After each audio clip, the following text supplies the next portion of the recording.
And the race is on Mutiara.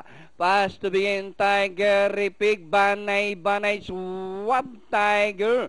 The Goose Favorite alongside Royal Family, Blue Chick is running at the tail of the field. Last 600, Mutiara, followed by Tiger, Repic, Banay is racing on the outside.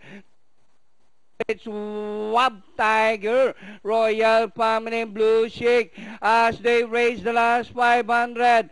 Mutiara, Banay is pressing up on the outside. Tiger, Repic, Swab Tiger. It's Mutiara, Banay is on the outside. Tiger, Repic down on the inside is Duku's favorite, but Mutiara still the leader, followed by Tiger, Repic, Duku's favorite, and finally Mutiara number 2. Duku's favorite, Tiger, Repic, Banay, Blue Chick, Swab Tiger, and Royal Family.